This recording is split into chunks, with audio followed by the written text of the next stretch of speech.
So Ryan, do you want to give us a wee bit of explanation of where we are? We're in the Mill Café in Lurgan. The mill was set up in December 2020 and is a cafe and bagel bar situated in a courtyard just off Lurgan's High Street. And so Ryan, obviously you've set up just around the pandemic moments. So can you kind of tell us what you were kind of thinking when you were looking at this building? Setting up the mill, when I look back on it, was just bizarre. My background is in television and journalism, and in March 2020 I was working in Glasgow for an indie company called Firecrest Films, and I was developing shows for Netflix and Amazon. It's my dream job. I was working there Monday to Friday and coming back at the weekends, and I thought my career was going to continue in television, and then all of a sudden on St Patrick's Day I was sent home from Glasgow. COVID was getting more serious, and then I assumed that I'd be back over in Glasgow within the month and everything would blow over and we'd be fine. Little did I know that almost 2 years later we'd still be dealing with those consequences.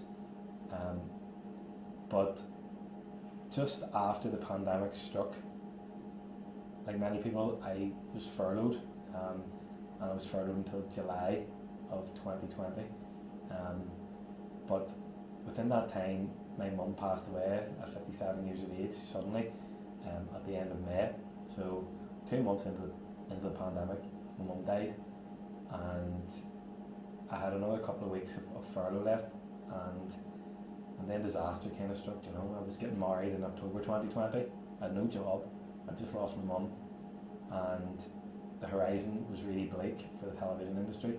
I'd spent a lot of time contacting old colleagues and people within the industry who I thought maybe would give me a heads up on where the work was coming from and how long it would be before the TV industry and the creative industries in general just rebuilt themselves. But as I say, the horizon just wasn't looking good, and I just felt that I had to act. I'd been on the lookout for a new career because of COVID, and I just came across this building one day, and some people, I would be the most impulsive person alive anyway, but sometimes when you see something you just know that you have to give it a go. Everyone was telling me was, don't do it, it's a gamble, it's a risk, it's not the right time, and you've no experience in this, and whatever, the evidence not to do this was huge, but there was just a wee inkling in my mind that said this is going to work. And I contacted the landlord and got everything sorted, and took the keys on the 25th of November 2020, and which was 4 months after the furlough ended. And within 3 weeks I had the place semi-renovated, cleaned up, and we opened on the 14th of December 2020, and everything was really good, really busy, but in the back of my mind I knew that we were going to lock down as well again. So on Boxing Day, we had that save Christmas fortnight, and people were telling me, would you not be safer waiting until things open fully? But because you were allowed to sit in then with a wee bit of social distance, and I felt that it was really important that we opened in December, and just for me to get an idea of what we might need, staff and equipment, just to cater for sit-in. So we had a couple of weeks of people staying in, and then we locked down, as I say, on Boxing Day, and we didn't reopen again for sit-in until the 24th of May. So the first 5 months really of our training was spent in lockdown, and a lot of people would say, that opening a business in COVID times was borderline crazy, but if I'm being honest, in hindsight, there was no better time for a cafe to open than COVID and lockdown, because the majority of the big businesses in the town were closed. Coffee shops were closed, and the ones that were entitled to furlough and stuff, they all closed, and their staff were allowed to take the time off that everyone else had. So if anyone wanted a coffee in town, or if anyone wanted their lunch, they had to come to the new business, because I wasn't entitled to get furlough because I hadn't been established as a business. So we just kept it open and tried to make it work, and everything just exploded within a couple of months. would say maybe even by the end of January, it was just the followers on Facebook and Instagram were just clocking up every single day. When I had 7,500 or something like that, but it was just crazy. And the courtyard, you'll see, it was just bummed with people, not just on Fridays and Saturdays, but throughout the week. We just didn't stop, and it was incredible. And you know, it allowed me to establish my business very, very quickly, get the name out there, and get my branding out there, and when everywhere else was shut. So yeah, it's been a strange 14 months, but I think I'm starting to get a bit of a handle on it and get a bit of a and start to see the trends. And as I say, it's been a learning curve, but you can never really know in this industry. Everything changes every day. And I mean, was there any moment you say you're an impulsive person at the best of times? Was there any moment where you did literally go, "What have I done?" Yeah. I am so impulsive that my wife has actually stopped telling me, "I don't think that's a good idea," or whatever, because she knows that once the idea is in my head, I'm doing it regardless. So she's actually stopped trying to talk me out of things. I've made up my mind already. She's now starting to see if she can alter the way I think a little bit. But the moment that I went, "Oh dear, what have I done?" was the morning we opened. The handle of the door, the first customer coming in, and I was standing at the till. Everyone was like, I was shaking. You know, I'd never worked in a cafe before. I've a brief hospitality experience as a student in university, but nothing was ever full time. I worked in bars whenever I was a student in Liverpool and stuff in Belfast, but I was never in cafes and never really around food environment. So yeah, whenever the handle went down and I heard the squeak of the handle, the first customer coming in on the 14th of December 2020, I had a big lump in the throat and I was shaking, and it was like genuine nerves. Like I wouldn't really get nervous, and I was really panicking. And I think at that moment I went, "What have I done? The money I pumped into this place, such a gamble." It all sort of kind of accumulated in my head at that moment. But an hour and a half, 2 hours later, you know, we were in the thick of it, and things were really picking up, and I kind of just got over it. And then it got to the point where, you know, I really enjoy there's a kind of busyness in cafe and hospitality industries that you don't really get anywhere else. That when you're in the thick of it, and you just have to get through it. You just have to survive, and I really thrive on that rush and that buzz. So yeah, it was the first time the person came through the door. I was panicked, but that went away quite quickly, and in hindsight, it's probably been the best thing I've ever done. So nerves, yes, but no regrets, you know. And so, I mean, what do you think it is? Is it the quirkiness of this building and the history of this building that brings people in, as well as obviously lovely coffee and brilliant bagels? I would say the success of the Mill has been an accumulation of things. As I say, I have never had any cafe experience. Never worked in one, never mind owned and managed one. But I would like my food, and I would like to go to places, and I like my coffee. And I think if you're into your food and you're a bit of a foodie and you eat out a lot, you see things that places do well, and you see things that places don't do well. And you know, I have went to places that have got amazing reputations and been really underwhelmed.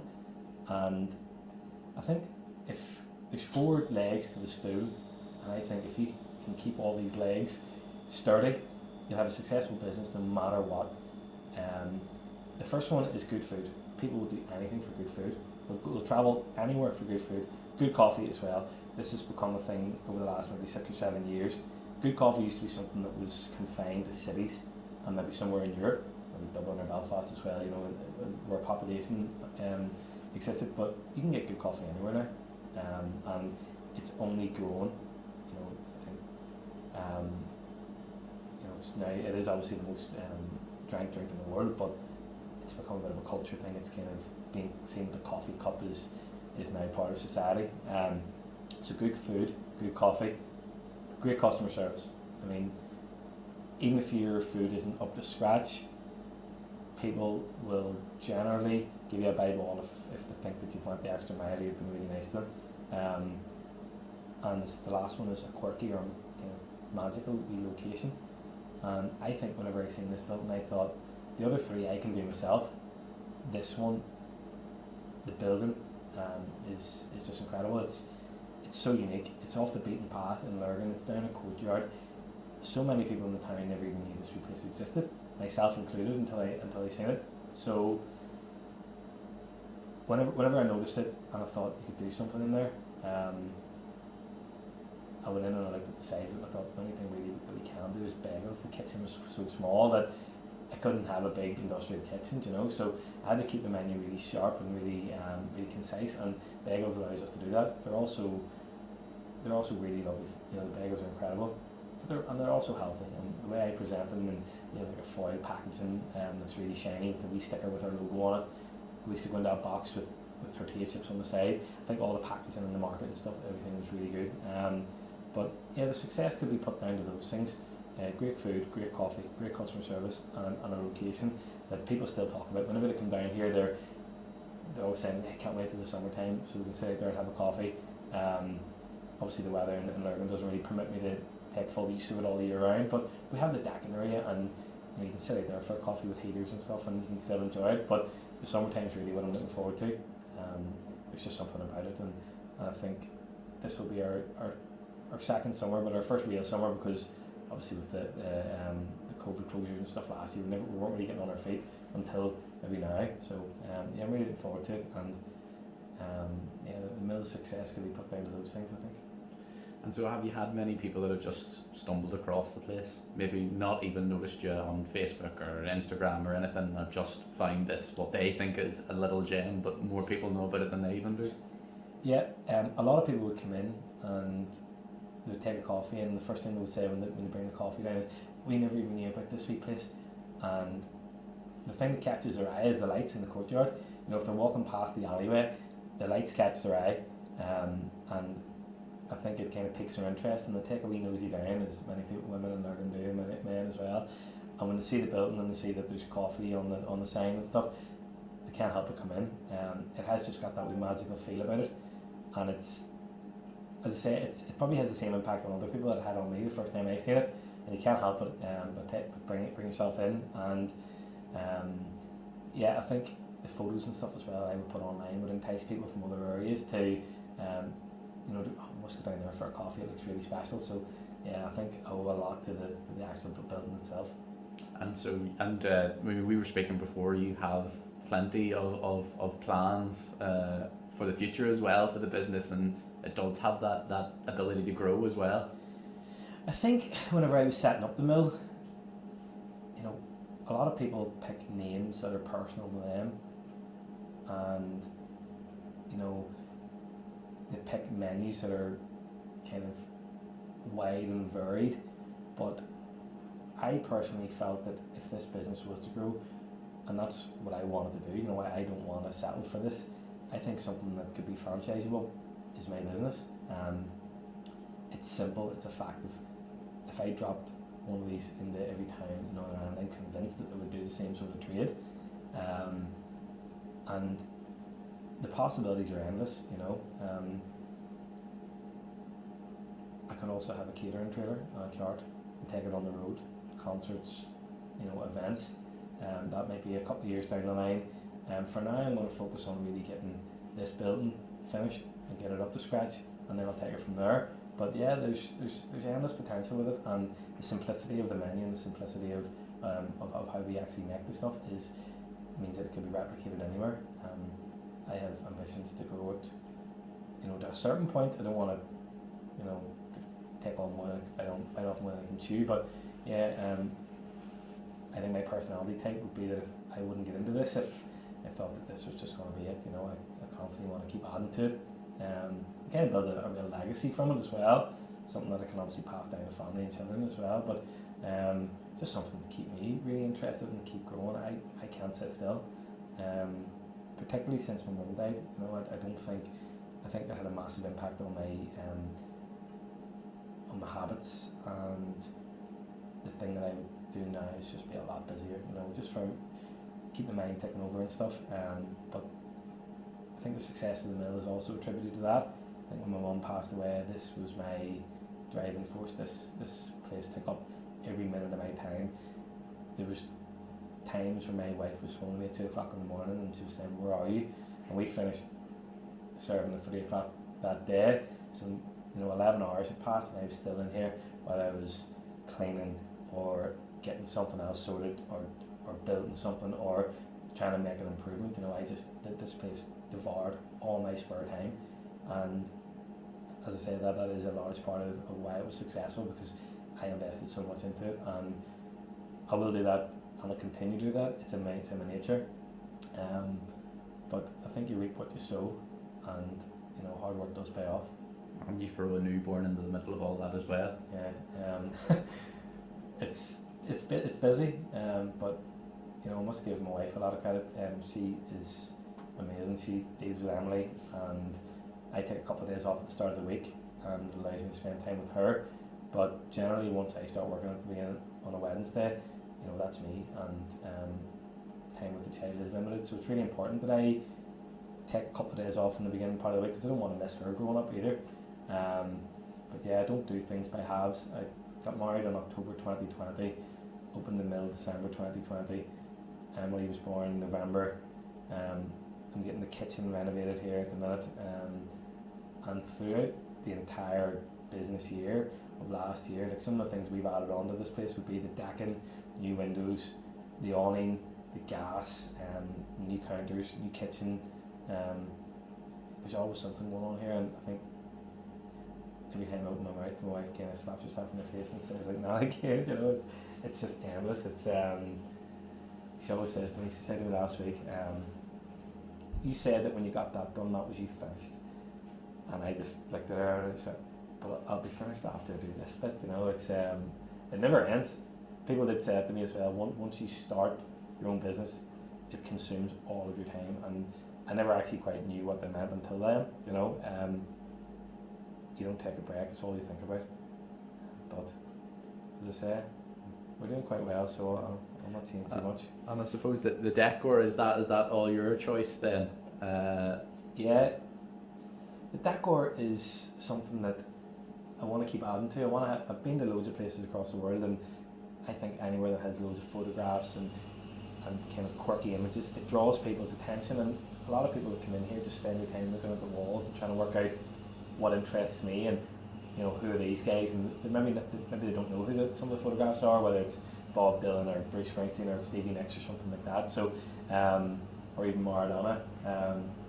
Some of the pronunciations of the Maradona bagel are quite hilarious. But yeah, I want every inch of the walls covered eventually, but that'll take time. And the decor has to be quirky. I mean, you can't have a building that looks like this on the exterior and have something really modern and crisp on the inside. I don't think it would work. So it has to be. I have to leave it as much as I can. I have to, the wonky walls, and I have to deal with all that, and the wonky floor. It's just all part of this building's character. But as I say, as we pointed out, it's contributed to the success of the business. So I can't go too modern. I can't change things up too much. I have to keep this building authentic as well. And finally, I suppose as well, we must mention that you're also up for an award with the Council of Business Awards. So how does it feel then? Did you ever think that you'd be up for those kind of things when you started out? It's quite surreal to be nominated for Best New Business by the Armagh, Banbridge and Craigavon Council. We're down to the final four, and the award ceremony will be in the Seagull in the end of next week. As I say, this is absolutely surreal. When I set this business up, I had an inkling that it would be successful. I had an inkling that bagels would work. I've seen a couple of bagel shops in different towns and cities, and they're really popular, and I know that good coffee is appreciated. But to think that after just 14 months we would be doing as well as we're doing, that I've actually achieved as much as I've achieved, it's unthinkable. I had a 5-year plan for getting things done in here, and after about 11 months I had everything done. Such was the success of the business in the first year, and that includes the awning, the decking, the gas, and new fit out, stuff like that, the kitchen. So business was going really, really well, and I was just putting the money back in, I think, and that helped me speed up the business plan. But it's quite surreal. You know, we started in COVID times. I had no experience in this industry. My mum had just passed away, and this was a massive gamble. And you know, as I said, I had an inkling that it would work, but to be finally to actually recognised and for the council to actually to see that, it means a lot. And fingers crossed, you know, we can win. If we don't, it doesn't really matter. We're still down to the final 3 or 4 businesses, so it's an amazing achievement. And you know, I think this is only the start for us. I really hope that in a couple of years' time we're in for a different award category. So yeah, I'm really looking forward to it. It should be a good night, and hopefully we win. And if we don't, I don't hold any grudges.